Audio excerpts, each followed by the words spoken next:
This video I'm filming for the medicine candidates. If you read the task carefully, I would like to draw your attention to two things particularly.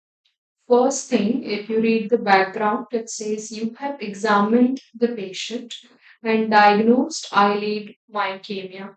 And then you have a detailed explanation. It says benign, self-limiting fascicular contractions.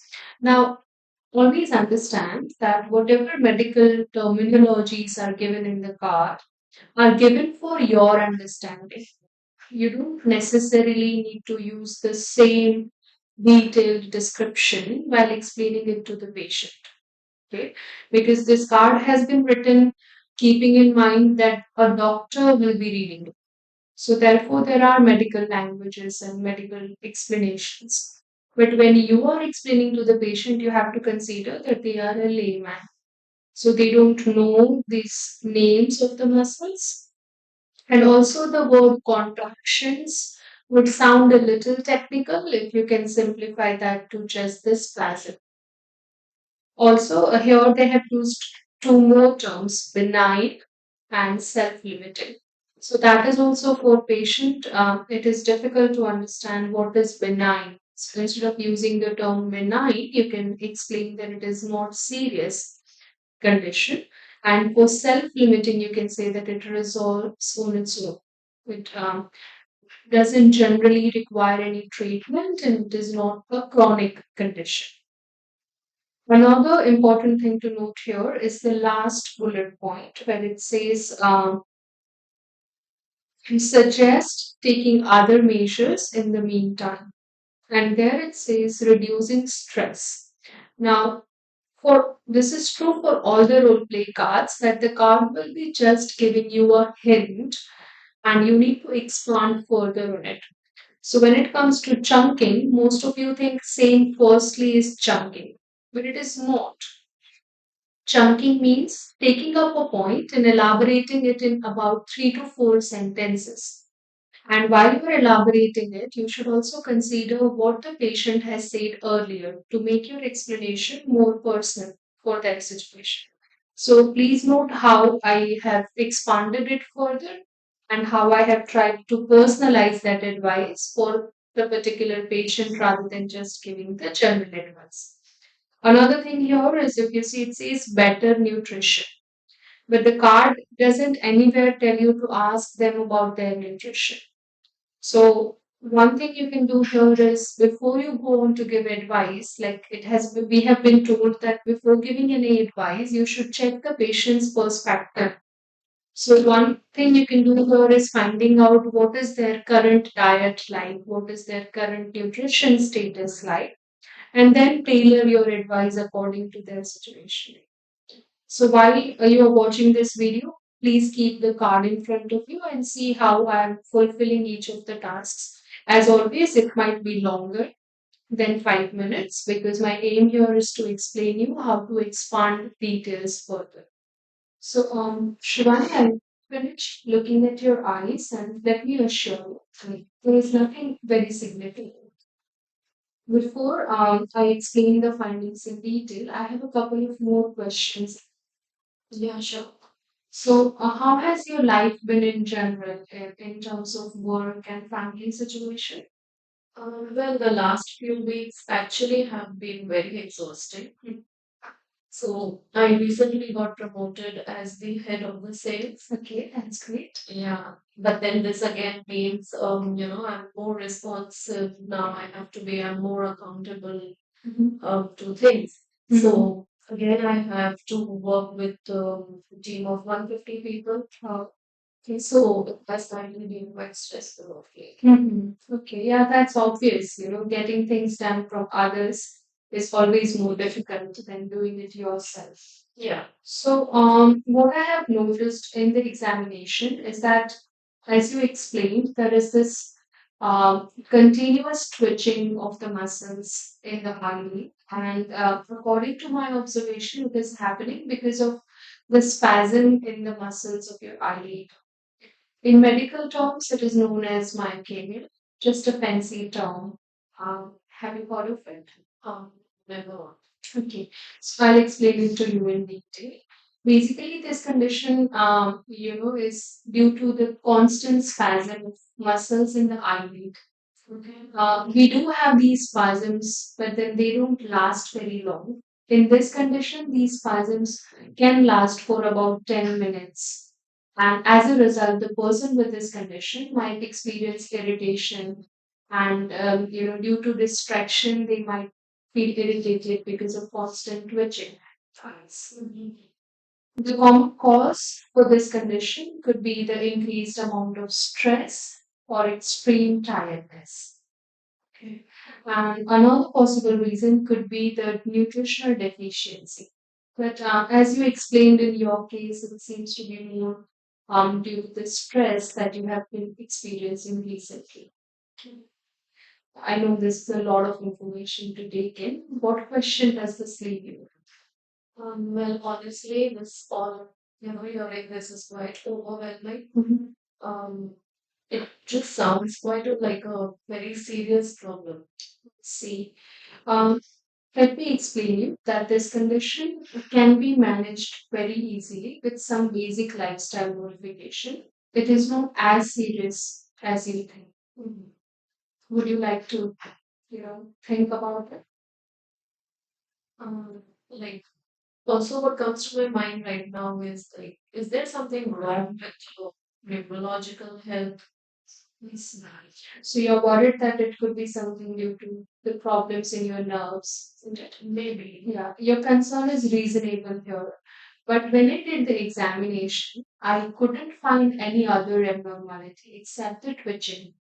So if it had anything to do with your nerves, it would cause other symptoms as well. It would not just be limited to twitching.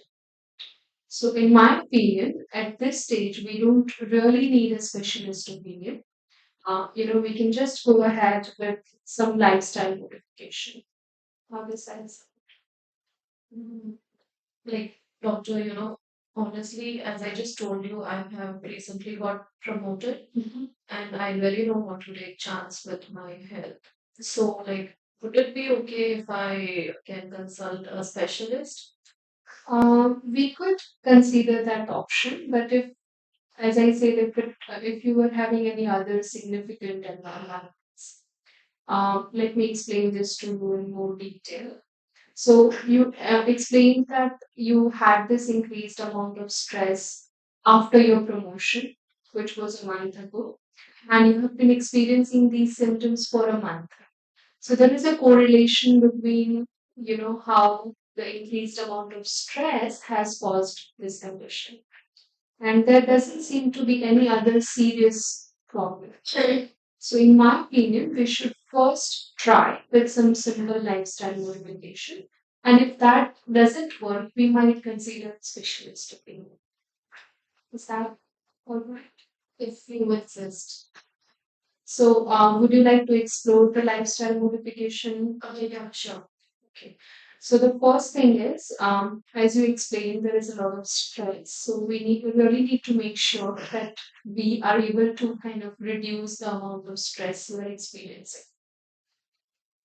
There are multiple ways in which this can be done, like professionally, maintaining a to-do list or having a more open communication with your team members so that, the work responsibility is divided and delegated among them.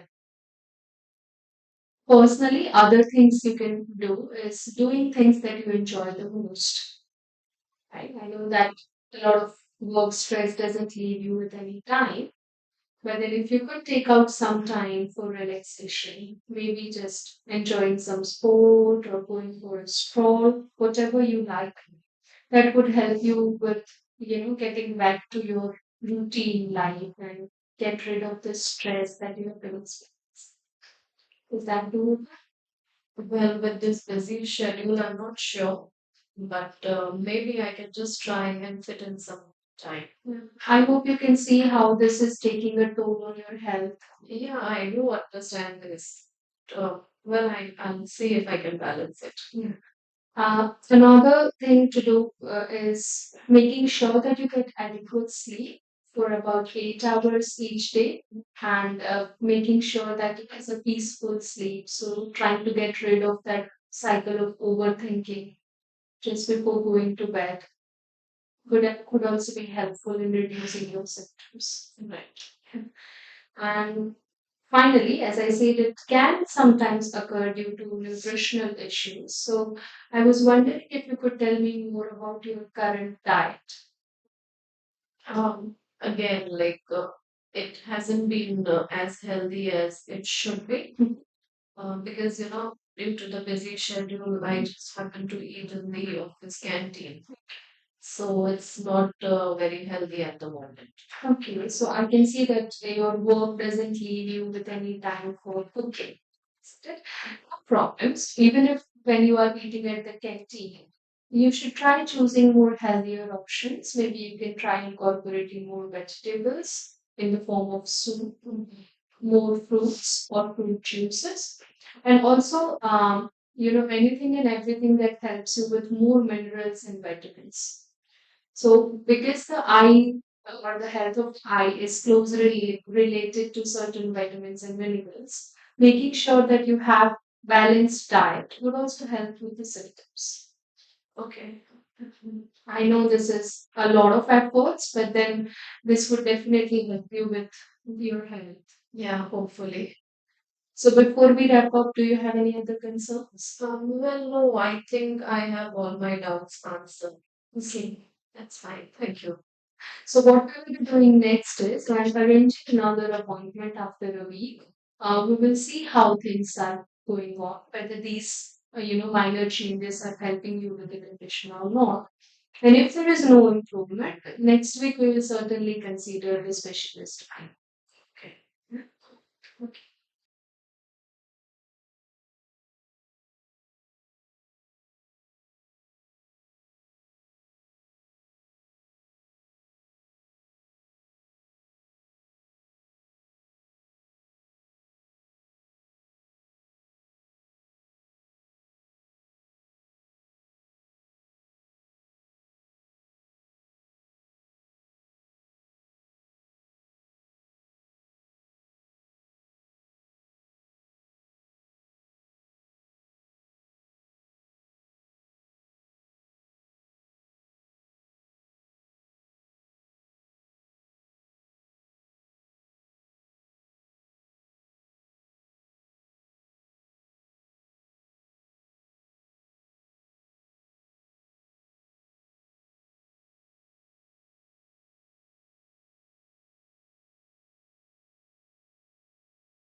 So, Shivani just assessed Yash, and now he seems to be comfortable.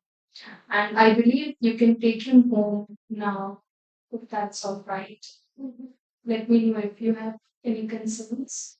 Um, Actually, I just overheard the nurses talking that Yash has something called viral gastroenteritis. Mhm. So I really don't understand this term. Yeah, that's obvious. Being a layman, you are not familiar with these medical terms. But in simple words, it is called infection in the stomach. Okay. Yeah. So what happens is due to the infection in the stomach linings, basically the walls of the stomach, get irritated, and that irritation leads to pain and vomiting. These are the common symptoms that a person with stomach infection would experience. And that these are exactly the symptoms Yash was having. So therefore, we believe that he is getting these symptoms because of a viral infection in the stomach. Is that clear so far?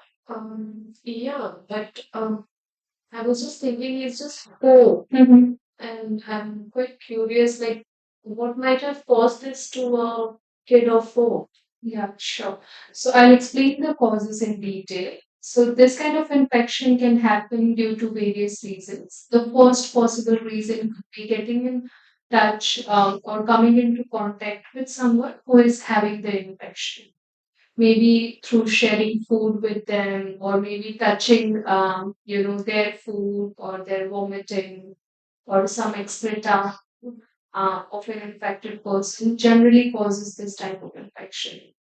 Another possible reason could be when you consume food that is contaminated. So in most cases, it can happen because of the person who has cooked food has this kind of infection, and that kind of spreads to whoever eats that food. And in children, it also results due to putting things in their mouth. So they usually have the habit of putting everything in their mouth. So this can also cause this kind of infection in the stomach. Okay. Now, in Yash case, I think he might be attending a play group for school, right? So there may be some of the children will be having this infection, and he would have come into contact with their things that could have resulted in this. Probably, yeah. Does this leave you with any further question? You also said that he's ready for discharge. Mhm. But you know, he has had this kind of pain and vomit earlier, Mhm. but this time it was consistent for continuously 36 hours.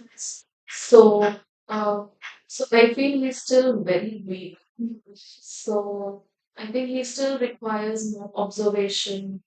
Now, as a parent, it is natural for you to be worried about your child, especially when he's very ill. But let me explain you why a hospitalization may no longer be required for him. The first reason is we hospitalize children if they are not able to keep the food down. Yeah. Like he was having that problem for 36 hours, but now after giving the medications to stop vomiting, he has responded well and he's able to keep fluids down, which means we don't need to give the IV medications. We can simply go ahead with the oral fluids, making sure that we replace the vitamins and minerals he has lost due to vomiting. Another reason is like when the child is in hospital, that can also we put him at risk of getting other infections because in hospital people generally have infections and they are ill. That is why they are in hospital. So we usually avoid unnecessary hospitalization for young children. Okay, so this is the reason we think it is right time for him to go home and you will be able to provide care with one. Okay, I hope this helps. Yeah, if you insist, I think this would be better. Yeah. Now I'm going to give you some suggestions on how you can make sure that when he is at home, he is well hydrated. Okay. As you explained earlier, like he has been vomiting for almost 36 hours and he has lost a lot of fluids and minerals. Yeah. So we want to replenish them. So the first important thing you need to do is increase this fluid intake. Now, because we have added a medication to stop vomiting, he will be able to keep the food down. Right? So give fruit juices, but make sure that there isn't too much sugar in. Right? And another thing is we'll be providing you with a sachet which has the electrolyte powder in it. So what you need to do is in 1 liter of water, you need to put one sachet of that, and that electrolyte fluid is to be given to him every time instead of just the simple water. Mhm. Right? So these two measures would make sure that he remains well hydrated and we can kind of balance everything for the past 36 hours. We can compensate for whatever has happened over the past 2 days. Okay. Do you have any further concerns? Um, I honestly still am not very confident. Like I really don't know how I will be able to help him if something worse happens at home. Mhm. Okay. So, yeah, that is understandable. Now, there are certain things that you should keep in mind while he is recovering at home. So generally, in this kind of situations in stomach infection, the most common complication is dehydration because of loss of fluid and water. So it is really important that you watch for the symptoms of dehydration. The common symptoms might include the shrunken eyes or pale eyes, the skin being very dry. Okay.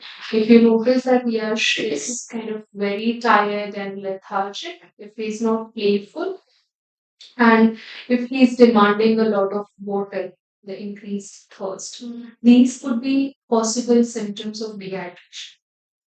Okay. So please keep an eye on this. And if you notice any of these symptoms, then you should immediately come back to the hospital. I see. Right. Otherwise, you are good to go. There's no need of any, further consultations, at least for next 2 days. You can just continue with the suggestions that we have given. Okay. I know this is a lot of information to take in. It would be helpful if you could just summarize the important points for me before we wrap up. Um, Yeah, you just said that I need to give him a lot of fluids, and I should also take notice of some signs if it develops, like sunken eyes, or maybe if he's more thirsty, and if he feels lethargic. So, am I right? Yeah. Did I miss anything? No, definitely no. And like once we see this, like once we continue these treatment, I would like you to come back and see me again in 2 days' time. We will assess his progress and then we will go from there. Absolutely. Right. Thank you.